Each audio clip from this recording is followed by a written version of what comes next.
안녕하세요. 차의과학대학교 약학과 3학년 전공 선택 과목 약사 커뮤니케이션 강의 소개하겠습니다. 이 교과목은 저 손현순 교수가 책임 교원으로 담당하는 교과목입니다. 이 교과목에 대한 개요를 설명을 하자면 지금 우리는 인간과 인간 뿐만이 아니라 인간과 기계 이렇게 촘촘히 서로 연결되어 있는 네트워크 사회를 살고 있고 특히 약사라고 하는 직업은 환자라고 하는 대상이 있는 직업이죠. 그리고 또 약사로서의 역할을 수행할 때 누군가와 함께 협업을 통해서 직능을 수행을 해야 하기 때문에 특히 이제 의약품을 매개체로 하고 있잖아요. 그러면서 약사가 우리 사회가 부여한 나름의 역할을 충실히 수행을 해서 약사의 사회적 가치를 최대화해야 하는데 그러기 위해서는 정교한 의사소통이 굉장히 중요한 필수 요소가 되고 있거든요. 그래서 우리는 전문적인 지식을 갖춰야 하기도 하지만 그 지식들을 기반으로 해서 뭔가 지식을 전달하기도 하고 사람들의 어떤 마음에 흡수가 되기도 하고 해서 이런 의사소통자의 자질 또한 중요한 그 역량으로 꼽히고 있습니다. 이 교과목에서는 그렇기 때문에 의사소통의 기본 요소를 이해하고 또 언어 내지는 비언어적 도구를 사용하고 있기 때문에 그거를 활용하는 능력도 좀 높이고 또 경청하고 공감하는 능력도 향상을 시켜서 타자와의 신뢰관계를 구축을 하고 그리고 또 대상의 특성들을 감안해서 어떻게 하면 최적의 의사소통 방법이 될지에 대한 전략, 기법 이런 것들도 탐구하면서 실질적으로 우수한 의사소통자의 역량을 키울 수 있도록 하는 그런 교과목이에요. 궁극적으로는 약사 직능을 효과적으로 달성하기 위한 일종의 기술인 거죠. 그런 것들을 다루는 교과목입니다.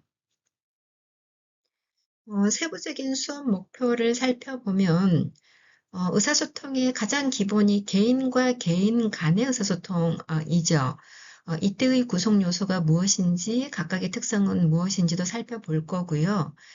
우리가 커뮤니케이션을 할 때는 언어적인 요소도 쓰지만 비언어적인 요소도 사용하고 있기 때문에 이들에 대한 인식도 필요합니다. 그리고 우리가 공감도 하고 경청도 하고 하는 이런 태도들이 타자와의 신뢰관계에 중요한 영향을 미치고 있다는 사실도 이해하고 이 의사소통해야 되는 대상자하고의 갈등 구조도 있거든요. 그래서 이 갈등 구조를 어떻게 대처할지 이런 방법들도 학습을 합니다. 그리고 이제 우리가 대하는 게 대부분은 많은 시간을 환자하고 이렇게 대상이 되어서 소통을 하고 있기 때문에 환자 중심의 사고를 갖추는 거 중요하고요. 또 실제 상담하는 요령과 또 상담을 통해서 환자 상태를 평가하는 그런 방법들도 학습이 필요한 거고 그리고 이제 약물 사용에 있어서 투약 오류를 줄여야 할 텐데 이 투약 오류를 줄일 수 있는 커뮤니케이션 방법도 필요합니다. 그리고 이제 대해야 될 환자들의 특성들 중에 상당히 특수성을 갖고 있는 그런 집단들도 있거든요. 그러면 그들에게는 또 추가적인 의사소통 기법들이 필요하기 때문에 복약 지도를 할 때도 그렇고 특별한 전략들이 필요하기도 하죠. 그리고 타 보건 의료인들과의 어떤 협업이 필요하기 때문에 그들과 협업을 할 때 기본이 되는 신뢰관계를 구축할 수 있는 방법들 또한 탐색하게 됩니다. 사실 타인들하고 의사소통을 하는 과정에서 내가 미처 인지하지 못한 어떤 부적절한 행동이 나타날 수도 있거든요. 그럼 이제 그런 문제점들을 스스로 극복할 수 있는 방법 또한 우리 스스로 학습도 하고 개선하기 위한 노력도 하고 그런 것들이 필요하기 때문에 그런 내용들 또한 수업 과정을 통해서 살펴보고자 합니다. 의사소통자는 어, 약사의 역할에서 상당히 중요한 비중을 차지하거든요. 이게 지금 WH가 얘기하고 있는 약사 역할이 여러 가지 기능들이 있는데 그 중에 의사소통자 역할이 있거든요. 그래서 이런 관점에서 우리는 약사 커뮤니케이션이라고 하는 교과목이 이제 중요하게 6년제 교육 과정으로 바뀐 이후에 새로 도입된 교과 과정이 되었죠. 그 15주 동안의 매 주차별로 우리가 학습하는 내용들은 이제 교과서에 담겨 있는 내용을 차근차근 단계적으로 살펴보는 그런 수업으로 구성이 되어 있거든요. 그래서 아까 그 교과목의 학습 목표 설명할 때 기본적으로 좀 설명을 했는데 그런 내용들을 각 주차별로 환자 실무에서 환자 중심 커뮤니케이션이 무엇인지, 그 다음에 대인 커뮤니케이션의 원칙과 구성 요소는 무엇인지, 또 비언어적 커뮤니케이션에 대한 요소, 커뮤니케이션에 있어서의 장애물들이 무엇인지, 그리고 경청하고 공감하는 커뮤니케이션이란 뭘 말하는 건지, 또 자기 주장을 어떻게 표현할 건지, 면담하고 평가하는 방법은 어떤 것들이 있는지 살펴볼 거고요. 8주차에는 그 중간고사를 이제 지필 시험으로 볼 겁니다.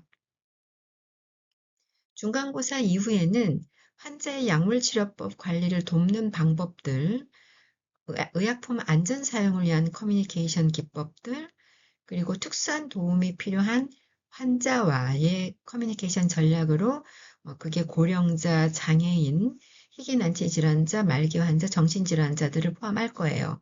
그리고 이제 특수질환 중에 이제 소아청소년도 있고 간병인도 있거든요. 이들의 특성을 감안한 커뮤니케이션 기법도 학습을 할 거고, 그 타 보건의료인과의 협업 관계 이런 것들을 구축할 수 있는 커뮤니케이션 기술도 학습을 할 거고요. 그 다음에 이제 최근 들어서 이 디지털 방식의 커뮤니케이션이 굉장히 많이 늘어났잖아요. 이제 그런 부분들도 저희가 추가로 학습을 하고자 합니다. 그리고 이제 여러분들 조별 발표 수업을 추가할 거거든요. 그래서 이 부분도 여러분들 발표 수업으로 한 주는 구성을 할 거고 15주 차에는 지필로 기말고사를 볼 겁니다. 학습 교재는 약사 커뮤니케이션 학회가 번역한 약사와 커뮤니케이션이라고 하는 교재를 주 교재로 사용을 할 거거든요. 그래서 여러분들이 이 교재를 좀 구입하는 게 필요할 것 같고, 그 다음에 약국 커뮤니케이션이라고 하는 교재가 이제 부교재로 제가 사용을 하고 있고요. 그 또 하나는 여러분들이 4학년 때 이제 사회학과 관련된 교과목을 2개를 학습을 할 거거든요. 근데 이 교과서 안에 의사소통이라고 하는 챕터가 포함이 되어 있어요.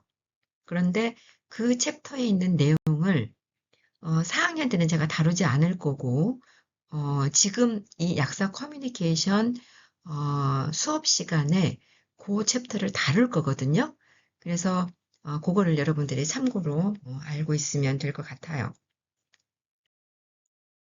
이 수업은 앞에서 설명한 교재를 가지고 제가 이론 수업을 1차적으로 할 거고요. 그 다음에 조별 토론하고 발표하는 것도 포함을 시킬 거고요. 조별 과제, 개인 과제도 제시를 할 거거든요. 근데 이 교과목이 지금 2시간짜리 수업이에요. 저는 비대면 수업 없이 대면 수업을 할 거거든요. 그리고 그 수업의 운영 방식은 이제 팀 기반, 프로젝트 기반, 사례 기반, 뭐 문제 기반, 토론 기반 여러 가지 그 수업 방식들이 다 믹스되어 있다고 생각하면 될 것 같아요. 그리고 이게 커뮤니케이션이잖아요. 교과목 명칭이. 그렇기 때문에 우리가 커뮤니케이션을 하는 것은 말과 글, 뭐 이런 것들이 기준이 되죠. 그렇기 때문에 이 수업을 통해서 여러분들이 말하기, 글쓰기, 뭐 토론하기, 발표하기, 비판적 사고하기, 탐구하기, 뭐 협력하기, 이런 다양한 능력을 함양할 수 있도록 제가 강의를 진행을 할 예정입니다. 수업 시간에 여러분들은 제가 LMS에 업로드하는 PPT 강의 자료를 가져오고 또 교과서도 지참을 하고요. 왜냐하면 교과서에 있는 내용, 어떤 사례, 강의 기법 이런 것들을 제가 활용해서 수업을 할 거거든요. 교과서도 지참을 하고 이렇게 막 조별 토론도 있고 막 이런 내용들이 들어 있어서 필기 도구를 가져오길 바래요. 그리고 이게 뭐 친구들하고 함께 서로 토론하고 친구 상태도 살피고 막 이래야 되거든요. 그래서 사람에 대한 세상에 대한 관심을 가지고 관찰하고 경청하고 막 이런 것들이 포함되어 있어서 여러분들 마음이 좀 열려 있어야 돼요. 이제 그런 것들이 여러분들이 수업에 들어올 때 다 같이 좀 챙겨서 왔으면 하고요. 그다음에 여러분들의 이제 강의 평가를 제가 해야 될 텐데 수업에 참여한 평가를 해야 될 텐데 출석 점수 10점, 그다음에 중간고사, 기말고사가 다루는 내용들, 또 뭐 발표 수업 이런 것들이 조금 들어 있어서 중간고사가 45% 되고 기말고사가 30% 반영할 거거든요. 그리고 이제 과제는 조별 과제하고 개인 과제가 10% 반영이 될 거고, 수업 시간에 이런저런 여러분들의 참여도 이것들이 5% 반영이 될 겁니다. 조별 과제는 그러면 조금 더 자세하게 설명을 해보면 이게 매년 그 시의 적절한 주제를 제가 선정을 해서 제시를 해요. 그래서 지난번 예시를 하나를 설명을 해보면 그 커뮤니케이션에 최적화된 약국 공간 디자인을 한번 해봐라. 이렇게 과제를 제시한 적도 있거든요. 근데 이거는 제가 매년 좀 이것저것 고민을 좀 해서 결정을 할 계획이에요. 근데 이제 어차피 조별 과제이기 때문에 어떤 프로젝트 기반으로 가기 때문에 팀 기반 수업이고 프로젝트 기반 수업으로 진행이 될 거고 한 조를 구성할 때는 2명 내지 4명을 제가 뭐 추첨하는 방식으로 아마 조배정이 될 것 같고요. 과제를 수행하는 것은 자유롭게 수행을 하면 되는데 뭐 문헌조사, 뭐 현장조사, 뭐 여러 가지 설문조사 여러 가지 것들을 각 조별 특성에 맞춰서 알아서 진행을 하면 됩니다.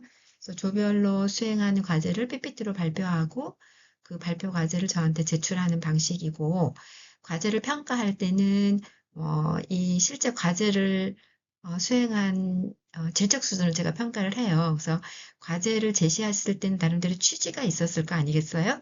그 취지에 부합하는지 얼마나 성실하게 수행했는지 좀 창의적으로 했는지 발표 전에 완성도는 있는지 그리고 이제 기한을 준수했는지 이런 복합적인 평가 요소를 반영을 해서 평가를 할 계획입니다. 자, 제가 지금까지 설명한 강의 소개 내용을 기반으로 해서 강의 신청 잘 하시고 저희는 1주차 수업 시간에 반갑게 만나기로 합시다. 수고하셨습니다.